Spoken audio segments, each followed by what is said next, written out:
네, 오늘은 로마서 14장 13절에서 23절까지 말씀인데요. 하나님의 일을 무너지게 하는 자라는 제목으로 같이 함께 말씀을 좀 나누겠습니다. 여러분, 지난주에 저희가 처음 말씀을 나누면서 그런 이야기를 했었는데 기억이 나시는지 모르겠습니다. 교회가 세상보다 더 말이 많다. 네, 기억나세요? 네. 네, 실제로 정말 이제 교회가 세상보다 말이 더 많다는 걸 우리가 너무나 잘 알고 있어서 이제 이 말씀을 들을 때 우리가 부인할 수 없죠. 네. 왜 이렇게 교회는 진짜 세상보다 말이 더 많은지. 네. 그래서 지난주에 저희가 이런 불명예스러운 교회의 모습을 바꿔야 된다고 이렇게 말씀을 나눴습니다. 그래서 바울이 두 가지 이야기를 했어요. 우리가 서로 비판하지 않기 위해서는 두 가지 모습을 우리가 좀 가져야 된다라고 말씀했습니다. 여러분, 지난주 말씀을 좀 되새기는 의미에서 한번 기억해 볼게요. 첫 번째가 뭐였죠? 비판하고 갈등하는 그런 상황이 되었을 때 그걸 바라보는 시선이 옳으냐 그르느냐가 아니라 믿음이 적으냐 많으냐로 보라고 했어요. 그죠? 네.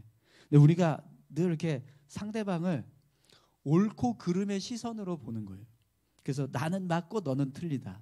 이런 생각으로 보니까 자꾸 대립이 생기고 또 어떤 비판하고 정죄하는 일들이 일어난다는 거죠. 그런데 그런 시선을 믿음이 많으냐 적으냐의 시선으로 바꾸라는 겁니다. 그러면 우리가 서로 이야기할 때 뭔가 이렇게 맞지 않는 일이 일어났을 때 그게 이 사람 믿음이 적구나, 이 사람 믿음이 많구나, 이렇게 판단하면 충분히 이해할 수 있는 상황이 된다는 거예요. 그래서 옳고 그름으로 보지 말고 믿음이 적으냐 믿음이 많으냐 그 시선을 가지고 서로 이렇게 바라보라, 이렇게 말씀을 나눴습니다. 여러분, 정말 그렇게 우리가 옳고 그름으로 보는 게 아니라 서로 믿음이 약하냐 많으냐 강하냐 이걸로 보면 조금 이렇게 이해하게 될 거예요. 그죠? 네. 또 여러분, 두 번째가 뭐였죠? 갈등이 일어나는 상황이 되었을 때 어떻게 하라고 그랬죠? 이것이 하나님이 원하시는 일인가? 이게 하나님의 뜻인가? 하나님을 위한 일인가? 그걸 살펴야 된다고 그랬어요. 그러니까 나도 하나님을 위한 일이고 상대방도 하나님을 위한 일이면 하나님의 입장에서는요, 누구의 의견을 따르든지 전혀 상관이 없는 거예요. 그죠? 네. 이 사람도 하나님을 위한 일이고 이 사람도 하나님을 위한 일로 지금 서로 이야기하는 건데, 그게 대립이 일어나면 하나님이 볼 때는 너나 저 사람이나 똑같은데 왜 싸우냐, 이렇게 보신다는 거죠.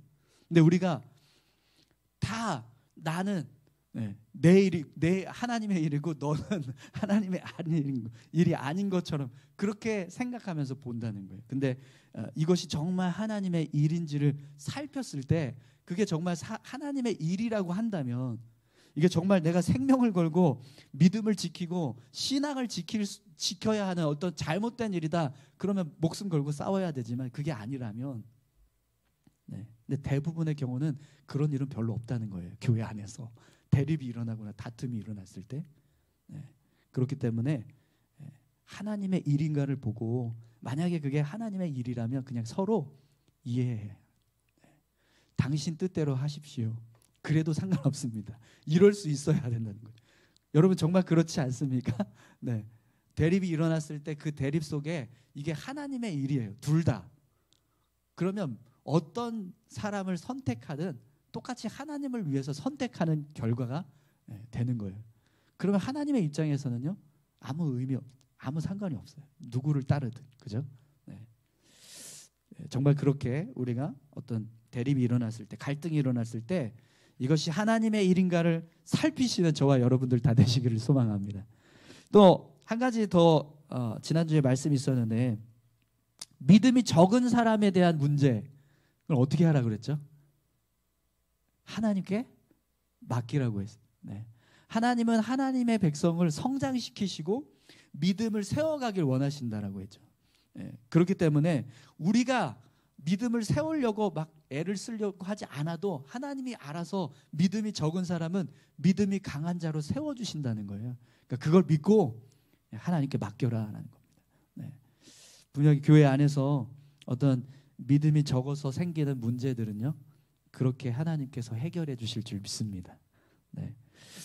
지난주 우리가 나눴던 말씀의 내용들인데요, 우리가 이렇게 바울이 지금 제시하고 있는 모습대로 우리가 상대방을 이해하고 또 어떤 갈등이 일어났을 때 문제를 해결해 나간다면 분명히 교회 안에서 이런 말이 생기고 대립이 생기고 막 갈등이 생기는 상황들은 줄어들게 될 줄 믿습니다. 그런데 오늘 이제 본문 말씀을 보니까요, 바울이 몇 가지 더 설명을 붙이고 있습니다. 그 내용을 좀 우리가 같이 함께 살펴봤으면 좋겠는데요. 오늘 본문 말씀도 마찬가지로 지난주와 마찬가지로 서로 이제 비판하지 말라라고 하는 권면이에요. 그런데 오늘 본문의 내용을 보면 바울은 조금 더 근본적인 문제를 가지고 이유를 가지고 서로 비판하는 행위에 대해서 금지하라는 말씀을 하고 있습니다. 그 모습이 어떤 모습인가 우리가 같이 함께 좀 살펴보겠습니다. 우리 13절 14절 말씀 한번 보시겠어요? 그런즉 우리가 다시는 서로 비판하지 말고 도리어 부딪힐 것이나 거칠 것을 형제 앞에 두지 아니하도록 주의하라. 내가 주 예수 안에서 알고 확신하노니 무엇이든지 스스로 속된 것이 없으되 다만 속되게 여기는 그 사람에게는 속되니라. 아멘. 여러분, 우리가 서로 비판하고 정죄하게 되는 이유가 뭘까요? 우리가 가지고 있는 생각 때문에 그렇습니다. 우리가 가지고 있는 생각 속에 다른 사람의 행동을 볼 때 거스르게 보는 생각 때문에. 우리가 가지고 있는 어떤 기준이 있어요. 근데 그 기준 때문에 자꾸 다른 사람을 비판하고 정죄하는 일을 하게 된다라는 겁니다. 그래서 바울이 아예 그런 기준을 만들지 말라 이렇게 말씀합니다. 부딪힐 것이나 거칠 것을 형제 앞에 두지 아니하도록 주의하라 이렇게 지금 말씀합니다. 그러니까 어떤 기준도 형제 앞에 두지 말라는 거예요. 그래서 그걸 가지고 임의로 내 마음대로 함부로 판단하지 말라는 거예요. 그런데 여러분, 오늘 본문에서 바울이 이 말씀을 하면서 굉장히 정말 전곡을 찌르는 그런 말씀을 한 가지 하고 있습니다. 제가 이 14절 말씀을 좀 우리가 한번 깊이 묵상했으면 좋겠는데요. 이 말씀을 생각하는데 뒤통수를 한 대 이렇게 탁 얻어맞은 그런 느낌이었어요. 왜 그러냐면 여러분, 사도 바울이 뭐라고 이야기하냐면 내가 주 예수 안에서 알고 확신하노니 이렇게 지금 이야기합니다. 이게 무슨 말이냐면 여러분, 내가 예수님의 이름으로 장담하는데요, 이렇게 지금 얘기하는 거예요. 바울은요, 우리가 서로 비판하고 판단하는 일이 뭔지 너무 잘 알고 있었어요. 뻔하다는 거예요.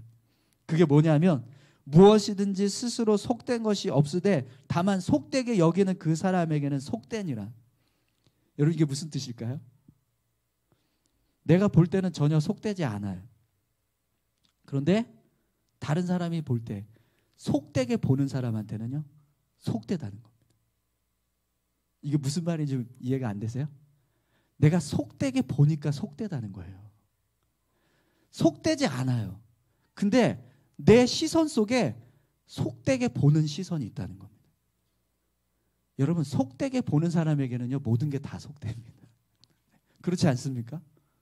근데 이 말씀을 보는데요, 정말 그렇다라는 생각이 들었어요. 그렇지 않습니까? 우리가 누군가를 판단하는 모습을 보면은요, 사실은 어떤 경우에는요, 나는 분명히 뭔가 문제가 있다고 생각을 해요. 그런데 다른 사람은요, 그게 왜 문제야? 왜 그러면 안 돼? 이렇게 생각하는 경향이 있을 수 있다는 거예요. 반대로요, 나는 괜찮아요. 그게 무슨 상관이야? 근데 어떤 사람에게는요, 그게 문제라는 거예요. 왜 그런 일이 벌어질까요? 내가 그 사람을 속되게 보기 때문에, 그 사람이 그 일을 속되게 보기 때문이라는 겁니다. 여러분, 어떠세요? 동의가 되십니까? 실제로 그렇지 않아요? 나는 분명히 뭔가를 잘못했다고 생각했는데 다른 사람은 뭐가 문제냐? 그럴 수도 있지. 그런 일들이 참 많습니다. 또 반대로요. 나는 괜찮다고 말하는데 유독 어떤 사람은 그게 문제가 된다고 말하는 사람이 있어요. 그렇게 되는 이유는요. 내가 속되다라고 보기 때문이라는 거예요. 그리고 그 사람이 그 일을 속되게 보고 있기 때문이라는 거죠. 여러분, 속되다고 보는 사람에게는 정말 모든 게 다 속될 수밖에 없습니다. 그래서 여러분, 바울이요 그런 기준을 두지 말라고 말씀합니다. 아예 그냥 내가 속되다라고 판단하는 기준을 내 앞에 두지 말라고 말씀.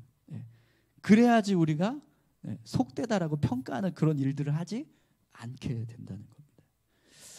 그런데 여러분, 나만 속되다라고 생각하는 마음, 그 마음을 우리가 다른 말로 뭐라고 표현하는지 아세요? 편견이라고 말합니다. 편견.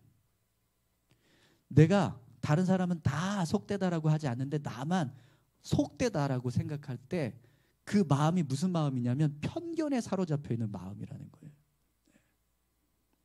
사랑하는 성도 여러분, 오늘 저와 여러분들이요 속되게 보는 자 되지 않기를 바랍니다. 싫으세요? 여러분, 속되게 보길 원하십니까? 항상 말하시는 분들을 보면은요 속되게 봐요. 사실은 그냥 말 안 하고 넘어가도 되는 일인데 그걸 굳이 말하는데 그 말하는 내용을 보면 그냥 그걸 속되게 보고 말하는 거예요. 근데 속되게 보지 않으면요 아무 말도 하지 않고 넘어갈 수 있다는 겁니다. 여러분, 편견에 사로잡히지 않게 주의하시기 바랍니다. 싫으세요? 네. 각자 나름대로 삶의 기준이 있습니다. 경험한 것이 있기 때문에 쉽게 우리가 가지고 있는 어떤 편견을 제거하는 일은요 쉽지 않아요. 그러나 다른 사람을 함부로 판단하거나 비판하는 일을 하지 않기 위해서 우리가 가지고 있는 편견을 버려야 한다는 거예요. 여러분, 다른 사람을 함부로 판단하는 것에 대해서 오늘 바울이 뭐라고 말하냐면 여러분 15절 16절 말씀을 한번 보세요. 만일 음식으로 말미암아 내 형제가 근심하게 되면 이는 내가 사랑으로 행하지 아니함이라. 그리스도께서 대신하여 죽으신 형제를 내 음식으로 망하게 하지 말라. 그러면 너희의 선한 것이 비방을 받지 않게 하라. 아멘. 여러분, 바울이 만일 음식으로 말미암아 내 형제가 근심하게 되면 이렇게 지금 이야기하거든요. 근데 여러분, 여기서 음식으로 말미암아라고 하는 이 말을 그냥 우리가 이 문제가 뭔가 이렇게 지금 뭐 음식 먹는 거에 관한 문제인가 보다 이렇게 생각하시면 안 돼요. 지금 이거는 로마 교회가 가지고 있었던 고기 논쟁 때문에 지금 이렇게 이야기하는 겁니다. 그렇기 때문에 이 말은요 그냥 단지 음식에 관한 어떤 논쟁에서 벌어지는 상황을만을 이야기하는 게 아니라 이렇게 서로 다른 생각을 가지고 논쟁하거나 비난하는 상황이 벌어졌을 때 그때 모습에 대해서 이야기하는 거예요. 그러면 그때 서로 이렇게 비난하고 정죄하고 판단하는 그 모습을 바울이 지금 뭐라고 말씀합니까? 형제를 근심하게 하는 일이다 이렇게 이야기해요. 우리가 서로 비난하고 정죄하는 일을 할 때 그 모습이 형제를 근심하게 하는 일이래요. 또 여러분, 그 모습이 내가 사랑으로 행하지 아니함이라라고 말씀합니다. 그러니까 서로 비난하고 또 비방하는 모습을 행할 때 그 모습 속에 서로 사랑하지 않는 모습이라는 거예요. 여러분, 지금 여기서 말하고 있는 이 바울의 이 모습들, 지금 바울이 이야기하고 있는 이 모습들이 얼마나 심각한 죄인지 아세요? 우리가 형제를 근심하게 하는 일이요 엄청나게 큰 죄예요.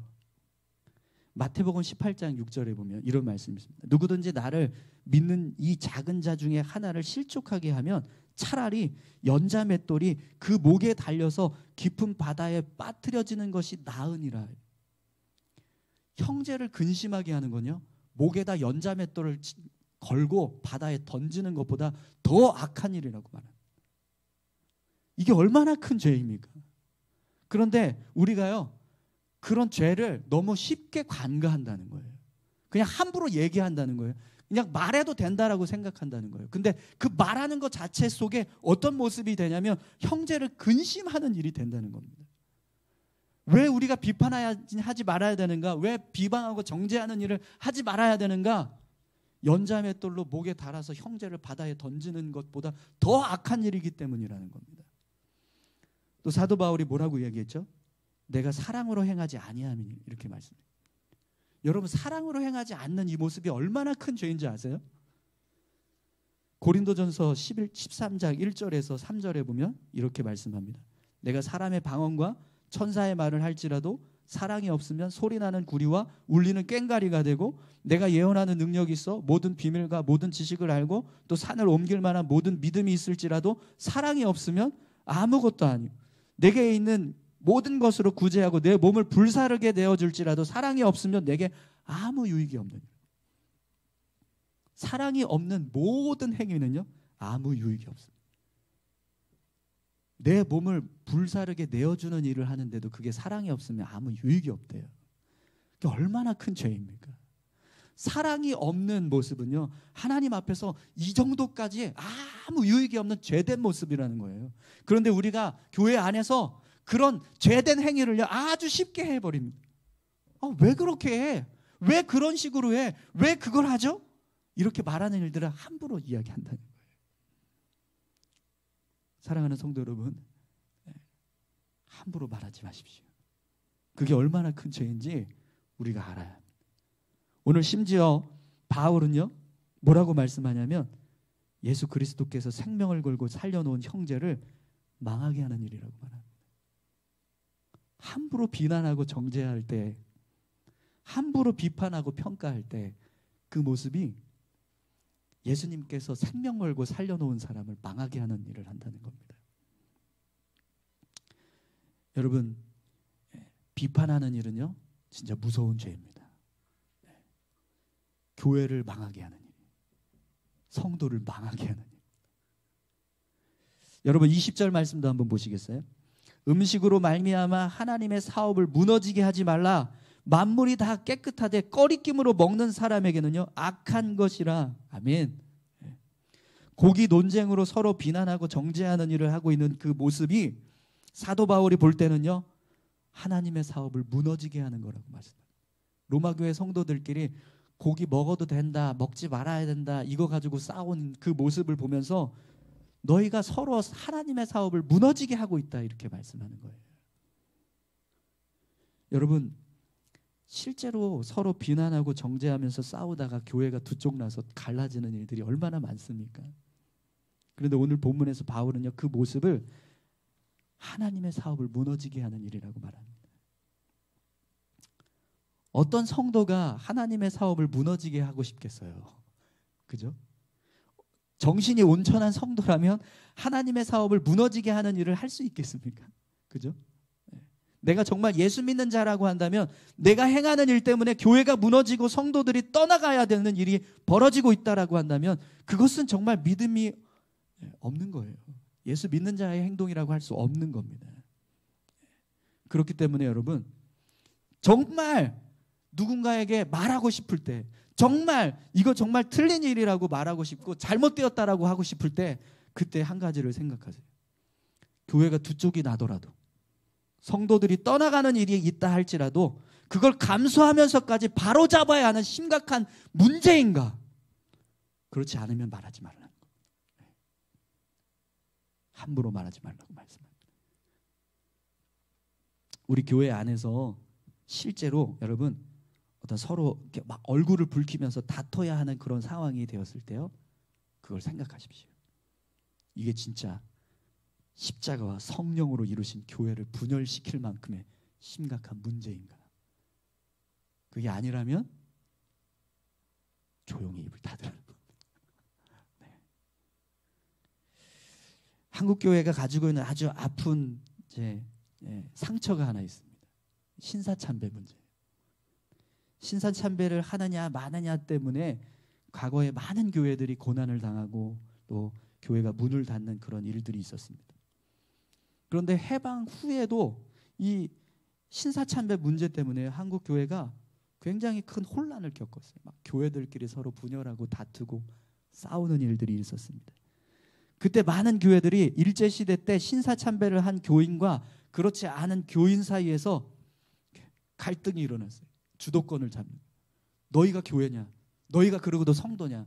그런 성도들이 어떻게 교회에서 무슨 지도자가 되고 뭘 하고 뭘 할 수 있냐? 그러면서 완전히 그냥 막 그 사람들을 다 배제시켜 버리고 그들과 갈라지는 그런 일들이 일어나게 된 거예요.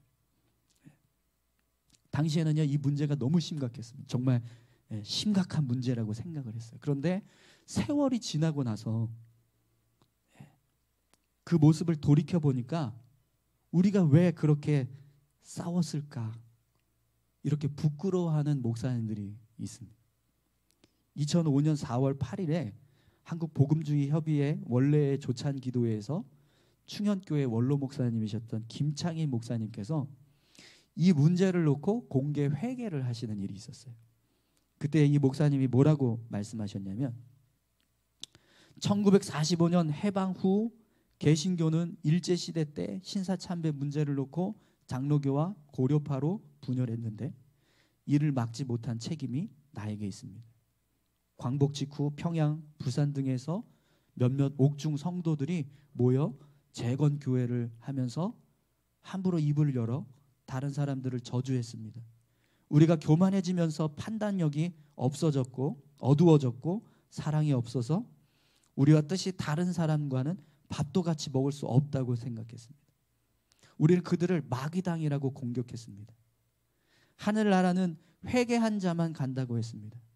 저를 용서해 주시기 바랍니다. 이렇게 회개를 하셨어요.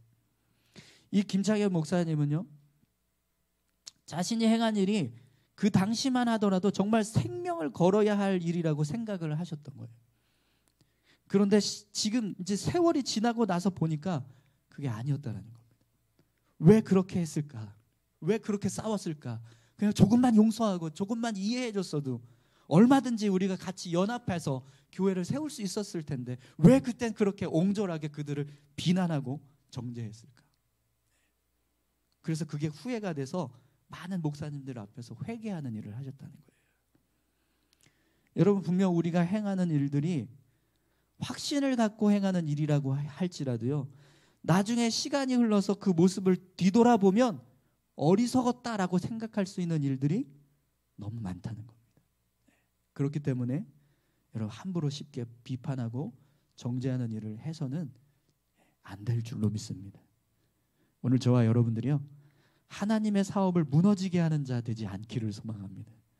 하나님의 사업을 일으키는 자 다 되시기를 축원합니다. 네. 여러분, 바울이 우리에게 이런 권면을 하고 있어요. 17절에서 19절까지 말씀 한번 보겠습니다. 하나님의 나라는 먹는 것과 마시는 것이 아니요 오직 성령 안에 있는 의와 평강과 희락이라. 이로써 그리스도를 섬기는 자는 하나님을 기쁘시게 하며 사람에게도 칭찬을 받느니라. 그러므로 우리가 화평의 일과 서로 덕을 세우는 일을 힘쓰나니. 아멘.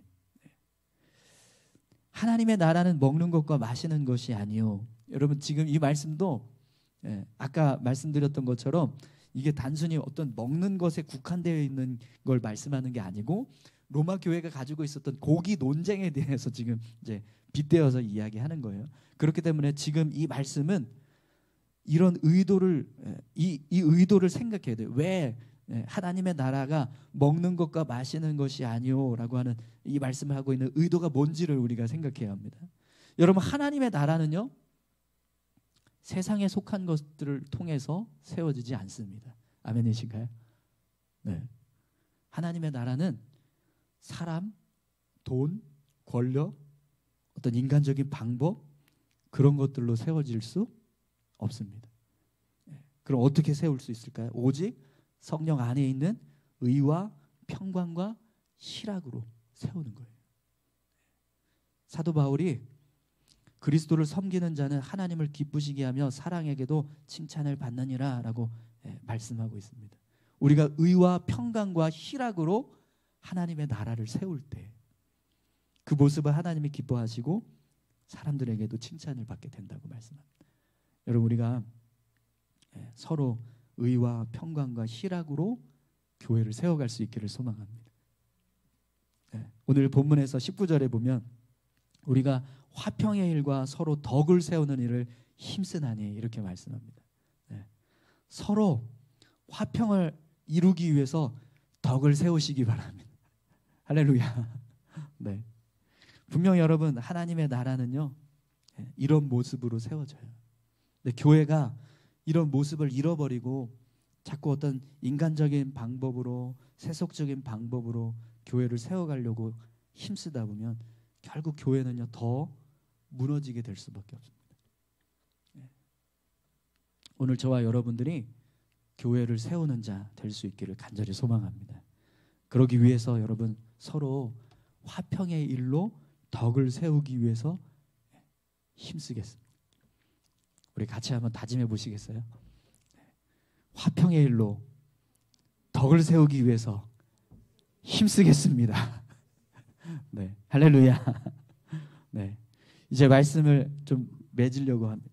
결론을 좀 맺어야 되는데 오늘 본문의 마지막 결론으로 바울이 이런 말씀을 합니다. 우리 21절에서 23절까지 말씀을 좀 같이 보겠습니다. 고기도 먹지 아니하고 포도주도 마시지 아니하고 무엇이든지 내 형제로 거리끼게 하는 일을 아니함이 아름다우니라. 내게 있는 믿음을 하나님 앞에서 스스로 가지고 있으라. 자기가 옳다 하는 바로 자기를 정죄하지 아니하는 자는 복이 있도다. 의심하고 먹는 자는 정죄되었나니 이는 믿음을 따라하지 아니하였기 때문이라. 믿음을 따라하지 아니하는 것은 다 죄니라. 아멘. 여러분 이 말씀을 제가 현대인의 성경으로 다시 한번 읽어드릴게요. 그러면 조금 더 이해가 쉽게 되실 겁니다. 여러분 형제를 넘어지게 하거나 꺼림칙하게 하는 것이라면 고기도 먹지 말고 포도주도 마시지 말고 그 밖의 일도 삼가하는 것이 좋습니다. 이런 문제는 하나님 앞에서 여러분의 믿음대로 하십시오. 자기가 옳다고 생각하는 일을 할 때 죄책감을 느끼지 않는 사람이 행복한 사람입니다. 그러나 의심을 하면서 음식을 먹는다면 그것은 믿음으로 먹는 것이 아니기 때문에 죄가 됩니다.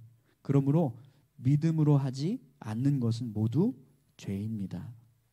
아멘. 조금 이해가 더 쉽게 되시죠?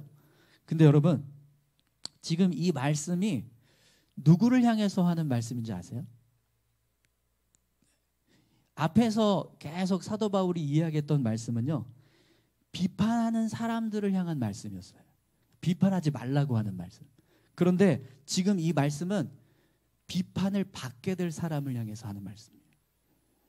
비판을 받게 될 사람들을 향해서 뭐라고 말씀하세요? 비판 받을 일을 하지 말라 이렇게 얘기해요. 네. 비판을 받게 될 일을 하는 우리가 그런 일을 하지 않으면 결국 형제들이 비판하지 않는다는 겁니다. 여러분 앞에서 우리가 비판하지 말아야 되는 이유를 같이 함께 쭉 살펴봤습니다. 왜 비판하지 말아야 되는가? 이게 하나님 앞에서 죄가 된다는 거예요. 형제를 근심하게 하는 사랑 없는 모습이 되고 하나님의 사업을 무너지게 하는 일이 된다는 거예요. 그렇기 때문에 비판하지 말라고 이야기합니다. 그런데 여러분 비판하지 않기만 하면 그런 문제가 다 사라질까요? 아니요. 교회 안에서요 비판받지 않기 위해서 비판받을 만한 일을 하지 않아도 이런 문제들이 점점 사라지게 됩니다. 두 가지 삶의 모습이 우리에게 필요하다는 거예요. 비판하지 말아야 되는 이유, 그걸 생각하면서 비판하지 않기 위해서 노력하는 삶을 사는 겁니다. 그러나 반대로요, 우리를 향해서 누군가는 비판하는 일을 할 수 있다는 겁니다. 그렇기 때문에 내가 비판받을 만한 일을 하지 말아야 한다는 거예요. 그것이 없이 그냥 비판하지 말라라고만 하면 여러분 어느 순간인가 누군가 나를 향해서 비판하는 일을 하게 될 수 있습니다. 왜요? 비판받을 일들이 계속 생기면 자연스럽게 우리 죄성은요, 그걸 가만히 내버려 두지 않거든요. 우리 이 말씀 여러분 같이 기억하면서 함께 기도했으면 좋겠습니다. 우리가 다른 사람을 향해서 비판하는 일을 하지 말아야 됩니다. 정말 그 일을 하면 안 됩니다. 그게 얼마나 큰 심각한 죄인가 오늘 사도 바울이 우리에게 말씀해 주고 있습니다. 뿐만 아니라 이런 일들을 우리가 하지 않기 위해서는요, 또 반대로 비판받을 만한 일도 해서는 안 된다라고 말씀합니다. 오늘 같이 함께 이 시간 기도하실 때 하나님, 우리가 함부로 비판하는 자 되지 않게 도와주십시오. 그것이 정말 하나님 앞에서 얼마나 부끄러운 일이고 죄된 일인지 우리가 날마다 정말 기억하게 하셔서 함부로 말하지 않게 해달라고 같이 기도했으면 좋겠습니다. 또 여러분 같이 기도하실 때요, 나의 행동이 다른 사람들에게 거침이 되고 넘어지게 되는 그런 일들이 되지 않게 해달라고, 우리가 정말 그냥 정말 모든 사람들과 연합하고 화합해서 하나 될 수 있는 그런 모습으로, 그런 믿음의 모습으로 세워져 갈 수 있게 해달라고 우리 같이 함께 기도하셨으면 좋겠습니다. 함께 기도하시겠습니다. 하나님 아버지, 감사합니다. 하나님, 함부로 말하지 않게 도와주십시오. 오늘 사도 바울이 왜 우리가 말하지 말아야, 왜 비판하지 말아야 되는가, 왜 함부로 평가하고 판단하지 말아야 되는가에 대해서 말씀해 주었습니다. 하나님, 이 말씀 붙잡고 정말 하나님 앞에서 그렇게 부끄러운 자의 모습으로 살지 않도록 우리를 주님 붙들어 주십시오. 하나님, 우리가 함부로 이야기하는 그 말들 때문에 결국 우리의 마음에, 우리의 심령에 얼마나 큰 죄들이 하나님 침투하게 되는지, 찾아오게 되는지 다시 한번 하나님 기억할 수 있게 주님 도와주십시오. 형제를 연자매 또래 목에 달아서 바다에 던지는 것보다 더 악한 일을 우리가 할 수 있습니다. 하나님, 사랑, 아무것도 유익하지 않게 하는 그런 사랑이 없는 그런 행위들을 우리가 할 수 있습니다. 그리스도께서 죽어서 살려놓은 자들을 망하게 하는 일들을 우리가 할 수 있습니다. 하나님, 함부로 말하지 않게 도와주십시오. 하나님, 우리의 삶이 비판받을 수 있는 일들을 하지 않게 도와주십시오. 하나님, 인도해 주시길 원합니다. 감사합니다.